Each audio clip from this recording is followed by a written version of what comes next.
క్రీస్తునందు ప్రియ సోదరి సోదరులారా, మీ అందరికీ కూడా యేసుక్రీస్తు నామములో శుభములు వందనాలు తెలియజేస్తూ ఉన్నాను. ఉదయకాల సమయంలో మరొకసారి దేవుని యొక్క వాక్యాన్ని ధ్యానం చేయడానికి దేవుడిచ్చినటువంటి అవకాశం కొరకు ఎన్నో దేవునికి స్తుతులు స్తోత్రాలు చెల్లిస్తున్నాను. మీ అందరికీ కూడా a nice good morning to all of you. ఈరోజు దేవుని యొక్క వాగ్దానము మన కోసం చదువుకుందాం. ద్వితీయోపదేశకాండము 28వ అధ్యాయము 14వ వచనంలో ఈ విధంగా వ్రాయబడి ఉంది. యెహోవా నిన్ను తలగా నియమించును గాని తోకగా నియమింపడు అనే మాట మనం చదువుకుంటున్నాం. దేవుడు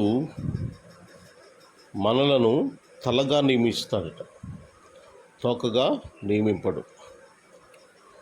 తల అనేది పైన ఉంటుంది. మనిషికి తల, హెడ్ అనేది పైన ఉంటుంది. కనుక దేవుడు తలతో పోల్చాడు. తలగా నియమిస్తాను అంటే పైన ఉంటుంది కనుక తల ఉన్నత స్థితికి సాదృశ్యము, గొప్ప స్థితికి సాదృశ్యము, ఒక దీవెనకరమైన ఆశీర్వాదకరమైన స్థితికి సాదృశ్యము. కనుక దేవుడు మనలను చాలా ఉన్నత స్థితిలో, గొప్ప స్థితిలో ఉంచాలనేది దేవుని యొక్క చిత్తము, దేవుని యొక్క ఆలోచన.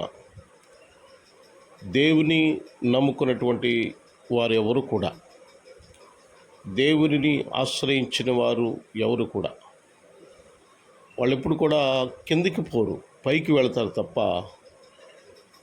అభివృద్ధిలో కానీ, దీవెనలో కానీ, ఆదర్శంలో కానీ, అన్ని విషయాల్లో కూడా పైనే ఉంటారు. వాళ్ళు ఎప్పుడు కూడా కిందకి వెళ్ళరు.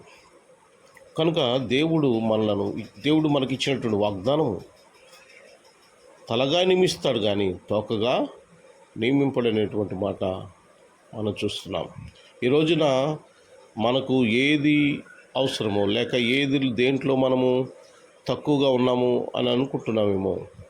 ప్రియమైన సోదరి సోదరులారా, దేవుడు మనలను అన్ని విషయాల్లో కూడా ఆయన మీద కంప్లీట్గా ఆధారపడినప్పుడు ఆయన మనలను తలగా చేస్తాడు. అనగా మనల్ని ఉన్నత స్థితిలో, గొప్ప స్థితిలో ఆయన మనల్ని ఉంచుతాడు. ఆత్మీయంగా ఉన్నత స్థితిలో ఉంచుతాడు. అలాగే భౌతికంగా కూడా ఆయన మన ఉన్నత స్థితిలో ఉంచుతాడు. మన అవసరాలు తీరుస్తాడు, అక్కరలు తీరుస్తాడు, మనలను దీవించి ఆశీర్వదిస్తాడు. దేవుడు ఈ మాటలను దీవించి ఆశీర్వదించునుగాక. ఆమేన్. ప్రార్థన చేసుకుందాం. సకల ఆశీర్వాదములకు కారణభూతుడైనటువంటి మా ప్రియ పరలోకపు తండ్రి, మీ ఘనమైన శ్రేష్టమైన నామానికి వందనాలు చెల్లిస్తున్నాం ప్రభువా.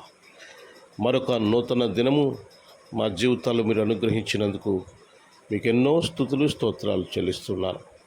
ఈ దినమంతటిలో మీ కృప అనుగ్రహించి ప్రభువా, మేము చేసే పనుల్లో, ఆలోచనలో అనేకమైనటువంటి విషయాలలో మమ్మలను తలగా చేయమని, ఉన్నత స్థితిలో ఉంచమని ప్రభువా మిమ్మల్ని కోరుతున్నాము.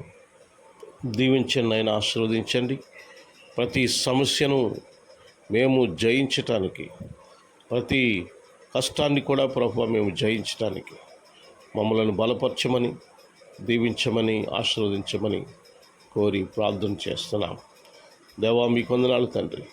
ఎవరైతే అవసరతలో ఉన్నారో వారి అవసరాలు తీర్చండి. ఎవరైతే ఇబ్బందులు ఉన్నారో వారి ఇబ్బందులను తీర్చండి ప్రభువా.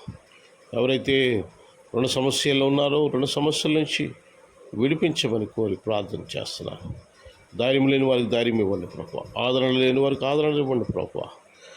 నాయనా, ఈ రోజంతటిలో కూడా మీ కృపా కాపుదలు అందించి విజయము, అన్ని విషయాల్లో కూడా విజయము చేకూర్చమని దేవా మీరే ఘనత, మహిమ, ప్రభావములు పొందమని దేవా ప్రభు అయిన యేసు క్రీస్తు నామం పేరిట మిక్కిలి వినయముతో అడిగి వేడుకుంటున్నాము తండ్రి. Amen, amen, amen. God bless you all. Have a good day. దేవుడు మిమ్మల్ని దీవించి ఆశీర్వదించును గాక. ఆమెన్.